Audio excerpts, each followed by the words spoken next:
ನ್ಯಾಯಾಲಯದಲ್ಲಿ ದಾವೆ ಇದ್ದರೂ ಜಮೀನಿಗೆ ಅಕ್ರಮ ಪ್ರವೇಶ, ತಂತಿ ಬೇಲಿ ಕಿತ್ತು ದೌರ್ಜನ್ಯ, ಪ್ರಾಣ ಬೆದರಿಕೆ ಹಾಕಿದ ವ್ಯಕ್ತಿ ವಿರುದ್ಧ ಎಫ್ಐಆರ್ ದಾಖಲು. ನ್ಯಾಯಾಲಯದಲ್ಲಿ ಪ್ರಕರಣ ವಾದವಿವಾದದ ಹಂತದಲ್ಲಿ ಇದ್ದರೂ ಅಕ್ರಮವಾಗಿ ಪ್ರವೇಶಿಸಿ ಬೋಟ್ ಕಿತ್ತು ಹಾಕಿ ತಂತಿ ಬೇಲಿ ಉರುಳಿಸಿ ಪ್ರತಿರೋಧ ಒಡ್ಡಿದ ಕುಟುಂಬಕ್ಕೆ ಪ್ರಾಣ ಬೆದರಿಕೆ ಹಾಕಿದ ಘಟನೆ ಹುಣಸೂರು ತಾಲೂಕಿನ ಬಿಳಿಕೆರೆಯ ಬೆಟ್ಟದಪುರ ಗ್ರಾಮದಲ್ಲಿ ನಡೆದಿದೆ. ಘಟನೆಗೆ ಸಂಬಂಧಿಸಿದಂತೆ ಸೆಂಥಿಲ್ ಕುಮಾರ್ ಹಾಗೂ ಇತರರ ಮೇಲೆ ಬಿಳಿಕೆರೆ ಪೊಲೀಸ್ ಠಾಣೆಯಲ್ಲಿ ಪ್ರಕರಣ ದಾಖಲಾಗಿದೆ.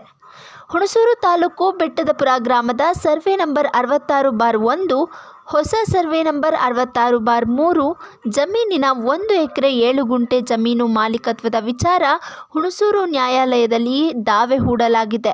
ಪ್ರಕರಣ ಇತ್ಯರ್ಥವಾಗದೆ ಚಾಲ್ತಿಯಲ್ಲಿ ಇರುತ್ತದೆ.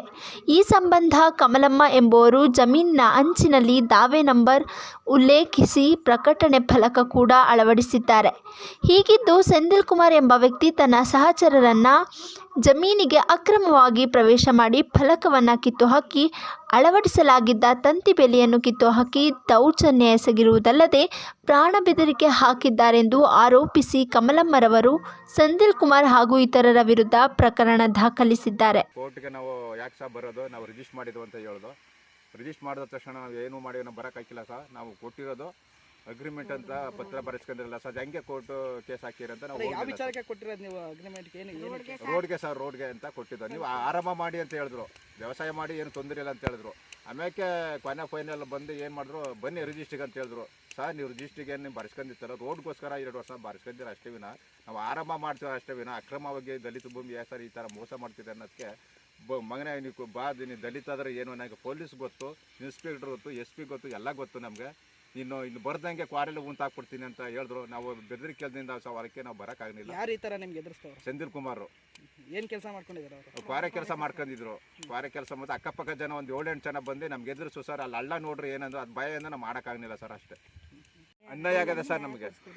ನಮ್ಮ ಭೂಮಿಯನ್ನು ಎಲ್ಲ ಪೂರ್ತಿ ಎಷ್ಟೇ ಅದೇ ಸರ್, 1 ಎಕರೆ 7 ಗುಂಟೆ ಅದು ಬಿಡಿಸ್ಕೊಡ್ಬೇಕಾದ್ರೆ ತಮ್ಮಲ್ಲಿ ಮನವಿ ಮಾಡ್ಕೊಳ್ತೀವಿ ಸರ್. ಅಷ್ಟೇ ಮಾಡಿದ್ದು ಹೋಗಿದೆ, ಕೇಸ್ ನಡೆಸ್ತಾ ಇದೀನಿ ನಾನು. ಕಂಬ ಎಲ್ಲನೂ ಕಿತ್ತಾಕ್ಬಿಟ್ಟು ನೆನೆ ಸಹ ಹೋಗಾರೆ. ಇಲ್ಲಿ ಕ್ವಾರೆಗೆ ಬಾ, ನೀನು ಹೆಂಗೆ ಮಾಡ್ತಾಯಿದ್ದೆ ನೋಡ್ತೀನಿ, ಹಂಗೆ ಕ್ವಾರೆಗೆ ಉಣಾಕ್ತೀನಿ, ನಿನ್ನ ಮಣ್ಣೆಲ್ಲ ನೂತಾಕ್ತೀನಿ, ಒಬ್ರಿಗೂ ಗೊತ್ತಾಗಬಾರ್ದು, ಹಂಗೆ ಬಾ ಹೆಂಗೆ ಬಂದೇ ಹೊಲ್ತಕ್ಕೆ ಅಂದರು ಸರ್. ಯಾವ ಊರು ಗೊತ್ತಿಲ್ಲ ಸರ್, ಅಂತ ನಮಗೆ ಗೊತ್ತಿಲ್ಲ ಸರ್. ಅಲ್ಲ ಗೊತ್ತಿಲ್ಲ, ನೀವು ಹೆಂಗೆ ರೋಡ್ನ ಮಾಡ್ಕೊಡೋಕ್ಕೆ ಅಗ್ರಿಮೆಂಟ್ ಕೇಳಿದ್ರಿ? ಯಾವ ಥರ ಗೊತ್ತು ನಿಮ್ಗೆ? ಹಾಗಾದ್ರೆ ರಾಮದಾಸ್ ಅವರು ಅಂತೆ, ಅವ್ರ ಮಕ್ಕ ನಾವು ನೋಡಿಲ್ಲ ಸರ್. ಕಾರಲ್ಲಿ ಬರ್ತಾರೆ ಬಾಲರಾಮ್ ಅಂತ ಅವರು ಸಹ ನಮ್ಗೆ ಅವ್ರು ನೋಡಿಲ್ಲ. ಹೋಟೆಲಿ ಹಿಂಗೆ ಬಂದು ಎದುರಿಸ್ತಾರೆ ಸರ್.